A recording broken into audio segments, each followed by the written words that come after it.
Hello everybody, my name is Kaida and welcome back to my kingdom. In today's video, I'm going to be showing you how to tell the difference between high quality and low quality furs, as well as the different techniques in which people use to cut furs. So in the description below, I will leave a link to a Google Doc that I have created. It is a complete list of all the different things that I can think of when creating a fursuit. Everything from the base to tools that you'll need to fabrics. And the one thing that is very difficult to put into a list is the types of furs. So there are tons and tons of furs out there. As you can see, these are 3 different types. They're not just different colors, they are different styles of fur, and by looking at them on a screen, it is very difficult to tell whether or not they are high quality or not. So it's really up to you to buy swatches and actually check them yourself. So I'm going to be showing you how to check them. So first things first, what is a swatch? Well, these are kind of swatches. These are actually scrap pieces that I have from the suit that I am building, but basically a swatch is a small piece of fabric that a company will send you over the mail, and so it'll be probably about this size. They're relatively small, not anything you could really make anything with, but definitely enough that you can check it and look at it and touch it and mess with. So in this video I'm going to be showing you how I test to see if these are high quality. Now of course these are all the furs I am using for this suit, and they are all high quality and they fit my tests. I unfortunately do not have any low quality furs to show you, but it's pretty obvious when they are low quality.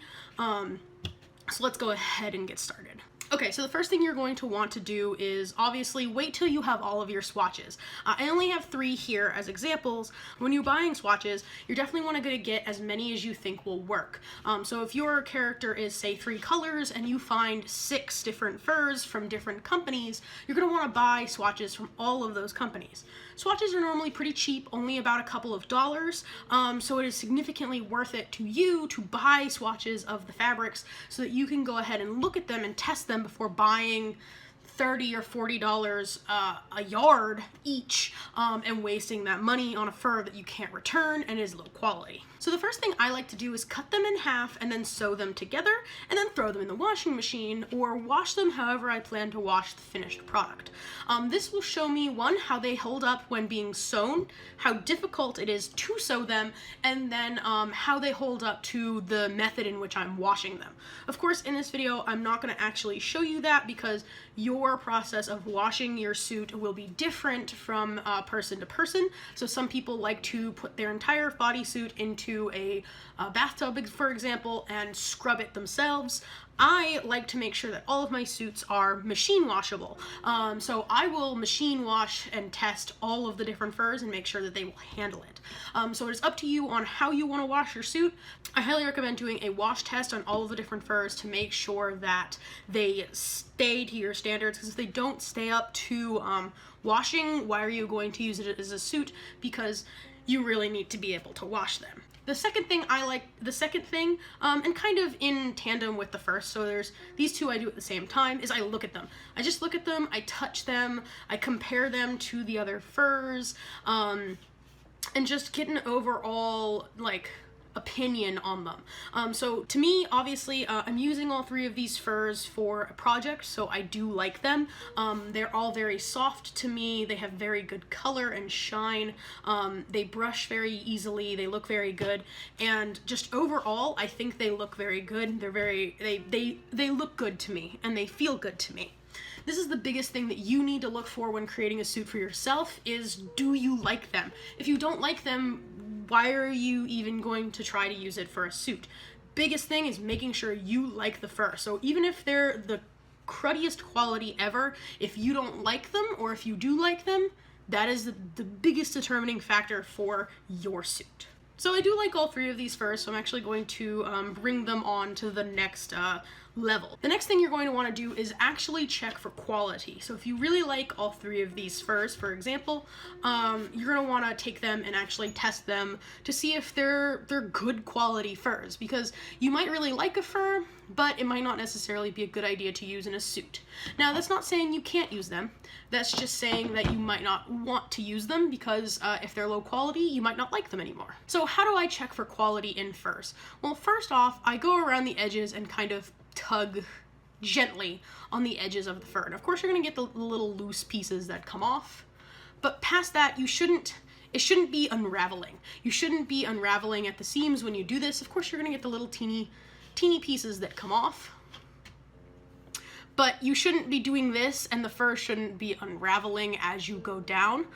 So I can tug at the edge of this and the fur is holding up quite nicely. You can just go ahead and do that with all of them. Of course, all furs that are cut and not sewn are going to give little loose pieces, but they shouldn't be unraveling. Unraveling is a telltale sign that a fur is a low quality and that you don't necessarily want to use it, because it will unravel when you sew it and will unravel when you use it, and the suit won't last very long. So none of these furs unravel. Yes, they shed, but that's like all furs. All furs shed. So if the fur passes that quality test, the next thing I'm going to do is I'm actually going to put the fur in between me and some light, and I'm going to look through the backing to the light. This is going to see if the fur is thin or not. I personally don't like using thin furs. That's up to me, but it's kind of up to you on whether or not you want to use a thin fur. But I like to take the fur and put it up between me and a light, which I'm doing right now off camera. You can't see me do it. And this one I can't see through at all. It's black, so that might be the reason why. Let's try this one. I can't see through that one at all. I can't see through that one at all. And this one, I can see a little bit, teeny bit of light, just a little bit, but past that I can't see through it all. So these furs are all very thick. You're probably gonna want to do this test on lighter color furs, so like this color and lighter, so like whites and ivories and things like that. Very, very light blues. You're gonna want to do it on those to make sure that you're not gonna see through them when you're wearing different things under your suit. So I also like to take a bright colored fabric and just put it on top. See how it looks on top, and I can't see through this at all. I do this for all of them just to make sure, and I can't see through these furs at all. I like to kind of maybe pull the fibers away so that I can get to the backing. I cannot see past here even though I've pulled the fabric away, and I can see the backing. I can't see through the backing.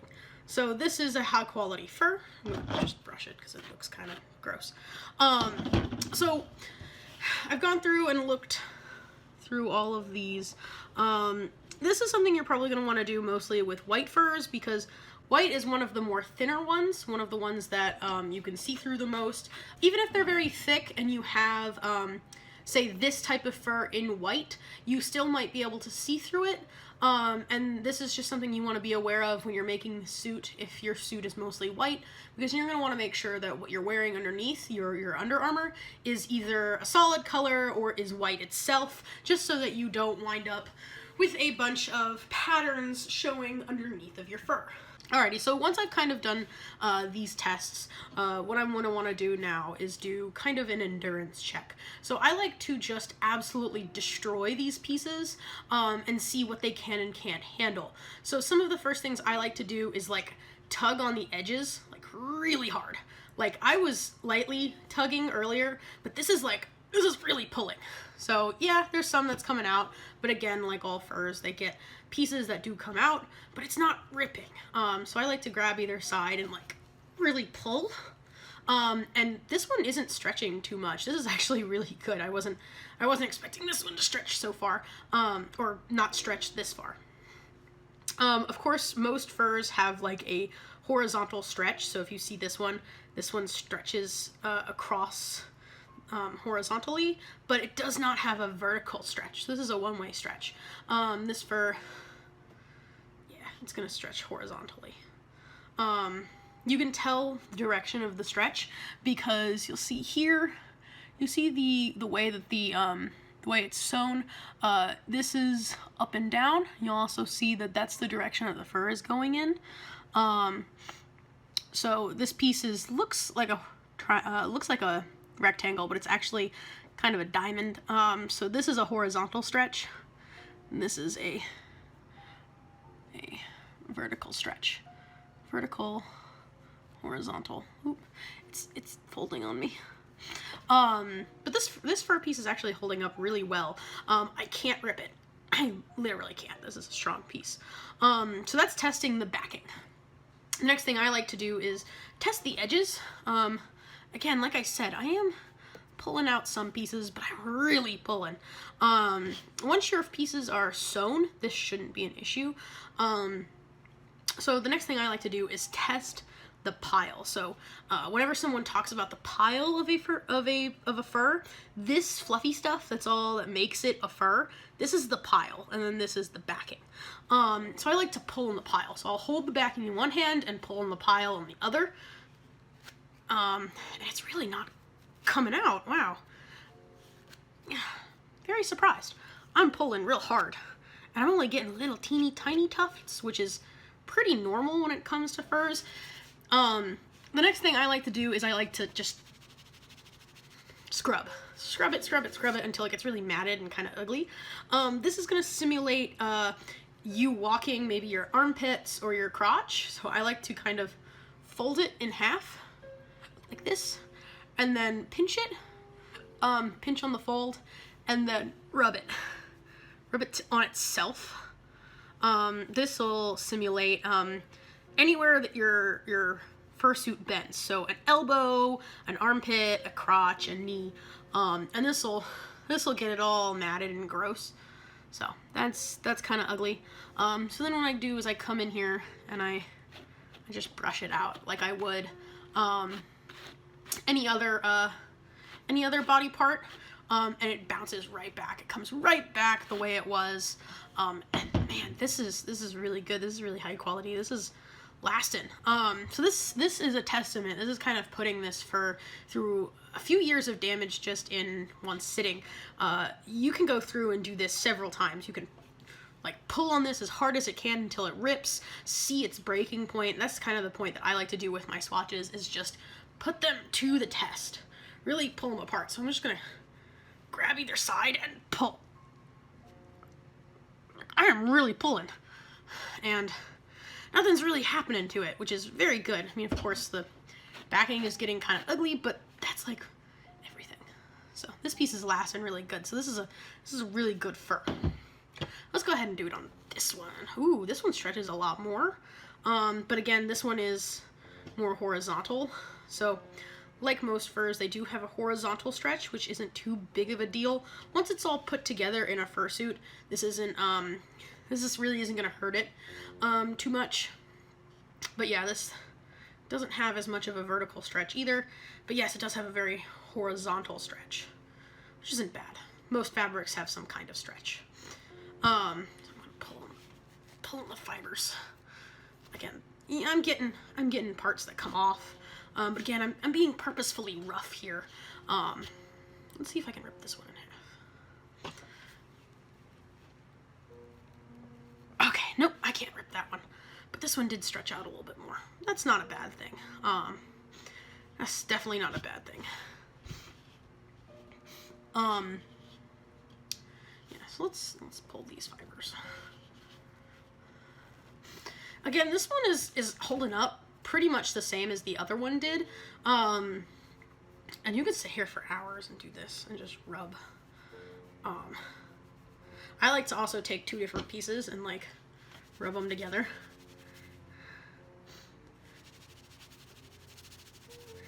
And you just like you're washing your hands and you just keep going. This is basically, again, like I said, simulating the fur rubbing on itself as you walk or do something. It's gonna make it all matted and kind of gross looking. So continually doing this could be several hours worth of matting. And you could do this for as long as you want to get it pretty much as bad as you want it to be. So I'm gonna sit here and scrub it for a while.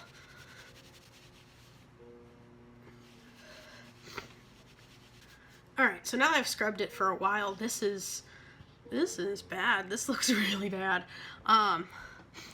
These look pretty gross. I haven't even done anything with them. Like, this is not like sweat or anything. This is just rubbing the fur. So this is why you brush your suits, because your suits can look like this.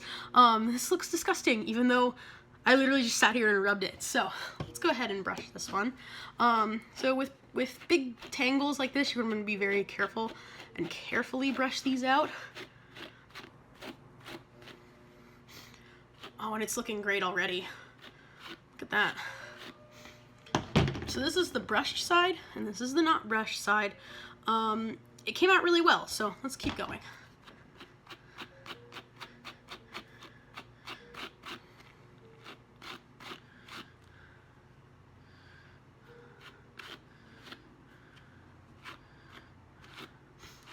Yeah, this is looking really good. So it's pretty much back to the way it was, which is a testament to that this is a good quality fur.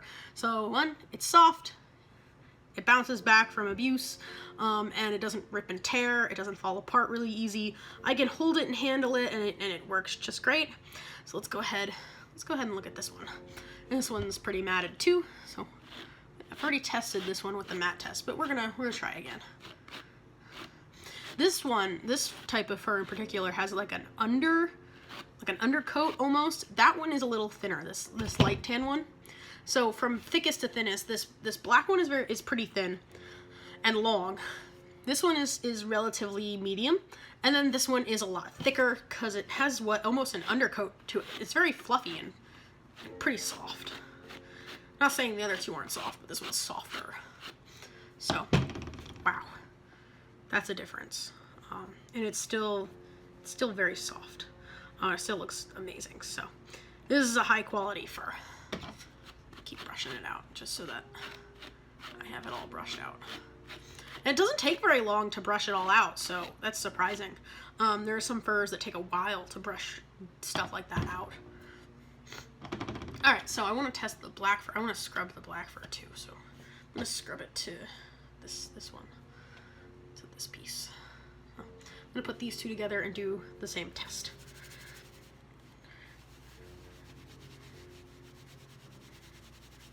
And of course you can like rub it on any surface you want. I find rubbing the two pieces together kind of helps you out if you have a bunch of different furs, because then you can pretty much test two of them at the same time, and most of the time furs are going to be rubbing on each other anyway, so it kind of gives you a more realistic mat. So you can like rub in circles, you can rub back and forth, kind of do a little bit of both. Alright, so I've really matted these back up. As you can see, this one's all matted again, but I'll brush that one later. And this one's just as bad. It's hard to see. Oh, no, you can see it really good. That's very matted. So let's go ahead and brush this one.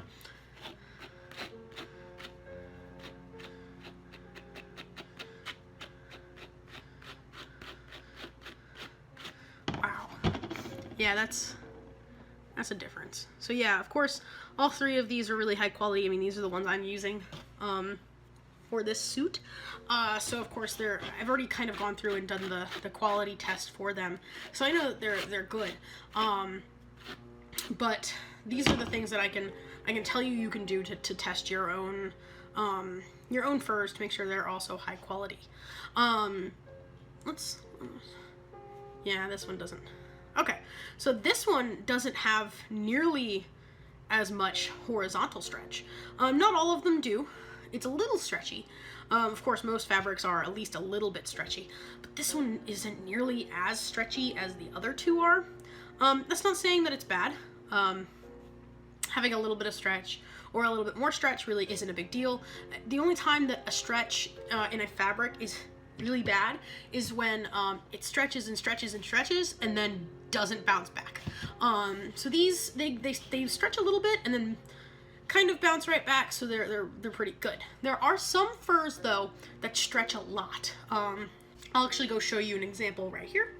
Okay, so this is a significantly larger piece of fur. I do not have any swatches of this, just because I already own a large piece of it. I don't want to cut any of this very expensive fur just for the purposes of a video. But this is very long fur. This is NFT.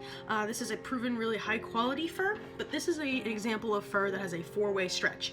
Four-way stretch is not normal in most furs, but this fur, for example, does have it. So this is actually a very long pile of fur, very pretty, but it does have a four-way stretch. So it stretches this way and this way. So it stretches in all four directions, meaning it has four-way stretch. Some furs have a four-way stretch, and that is not a bad thing.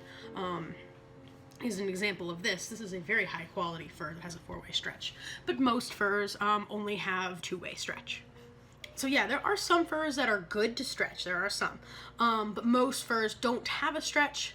Some furs that have a really big stretch, they stretch out really far and then stay stretched out.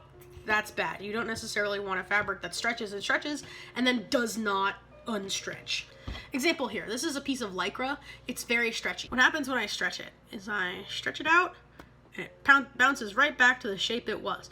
Of course, furs are not going to be nearly as stretchy as this Lycra is, but it's bouncing right back to the shape that it was. That's kind of an example of what I mean by stretching and then bouncing right back.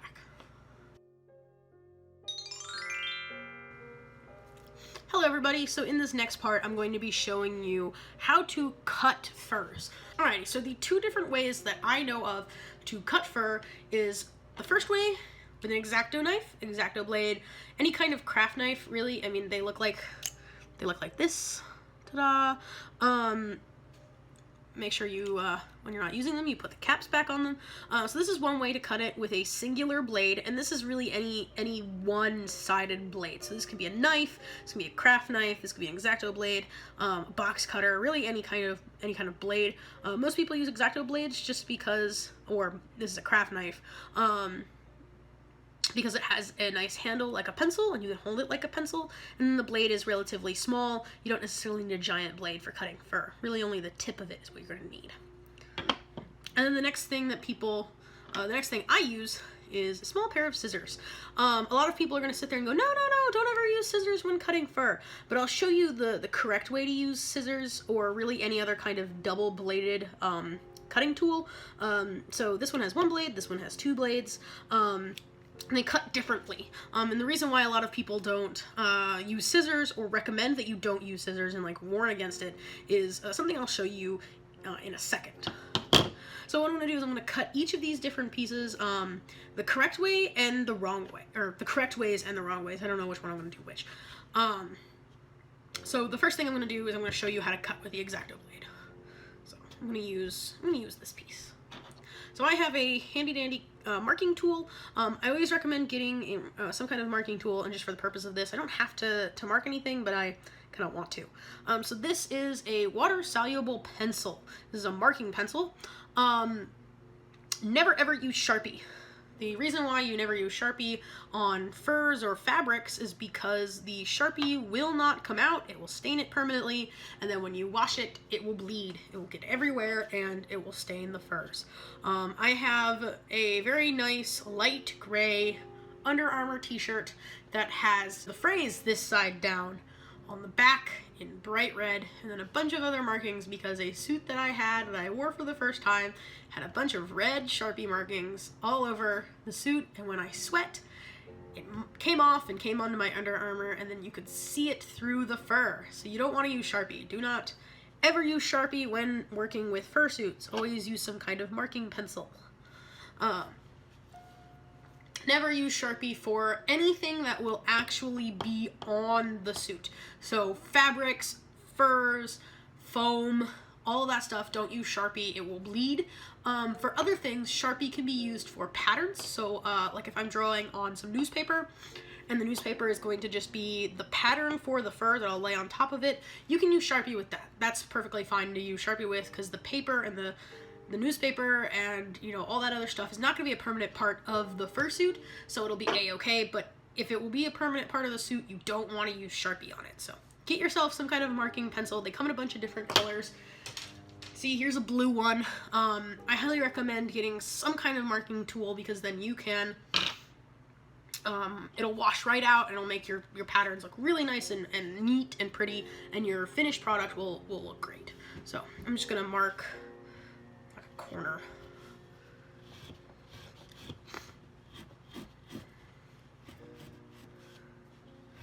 Okay, so this is just a corner that I'm going to cut out, and I'm going to use the X-Acto blade. So what you're going to want to do with the X-Acto blade is you're going to want to kind of hold it and cut. You're going to need to put a little bit of pressure, and you're probably going to need to cut a few times in order to get it to go, because my blade isn't as sharp as it used to be. And so you're just going to go in and be careful that you're only cutting the backing. I put a little bit of tension behind it just so that it makes sure that it cuts. Okay, so I have cut that edge. Now to cut this other edge.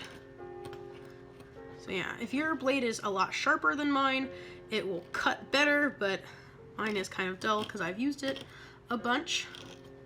But yeah, this is cutting not too bad. And there's a whole bunch of extra here, so I'm gonna make sure that I don't cut that. Alrighty, so I have gone through, cut my piece, and this is extra, so I'm going to put that off to the side.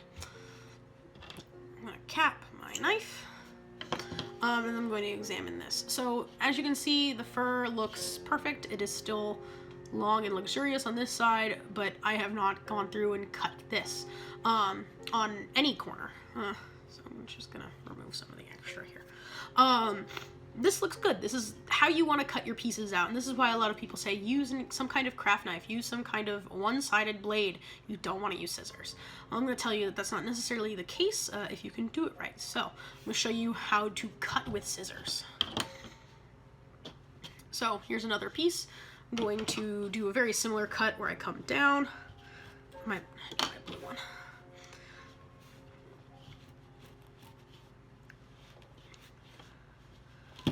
Oop, I broke it. Oops, oh well. I can just use this. I can just use the extra piece that came off. Kind of. There we go. That's good enough. Alright, so you can see it there. And I'm going to use my scissors. So the trick to doing things with scissors is making sure that you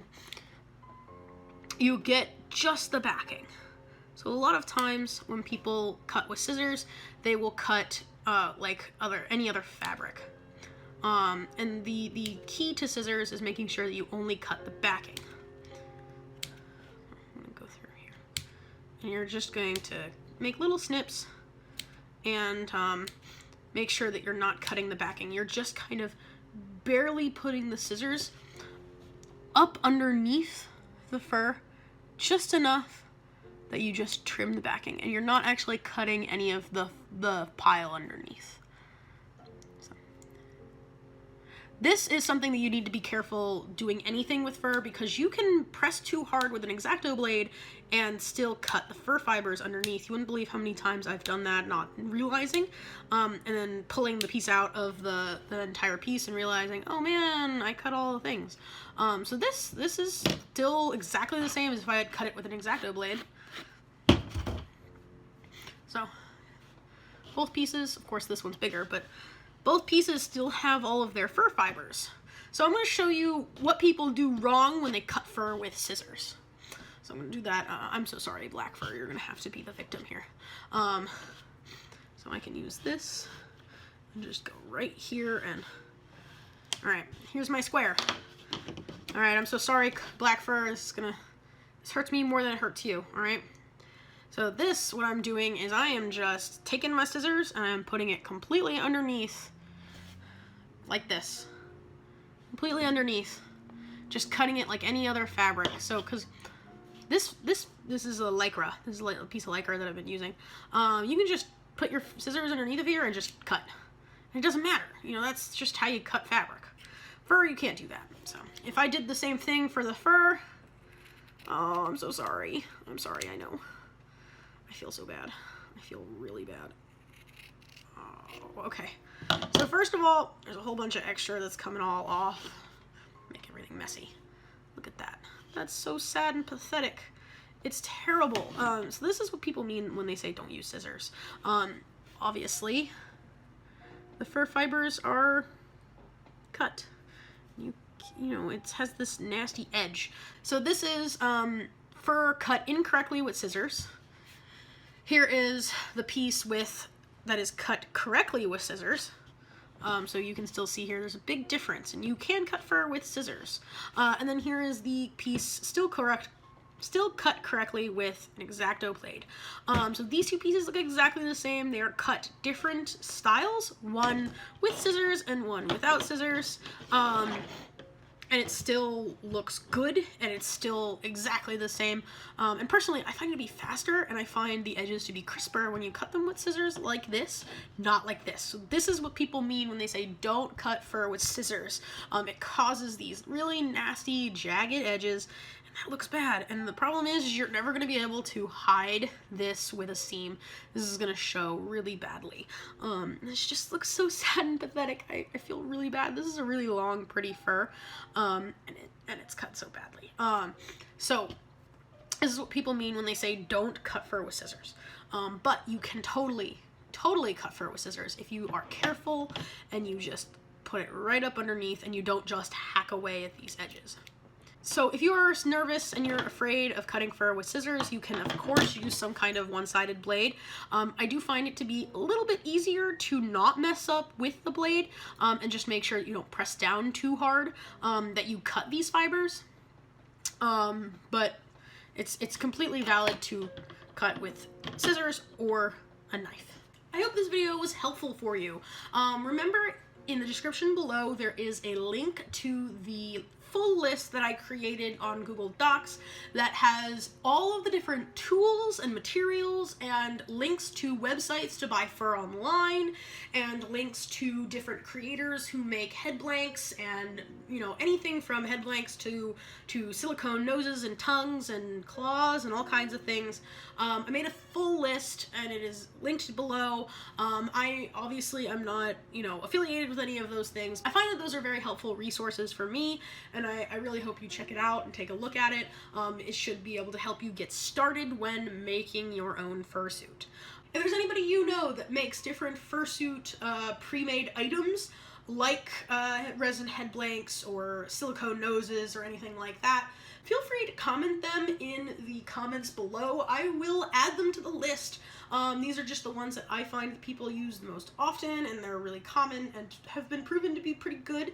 So if you make them, or you know someone who makes them, feel free to comment them. And until next time, everybody, remember, my name is Kaida, and you are always welcome back in my kingdom.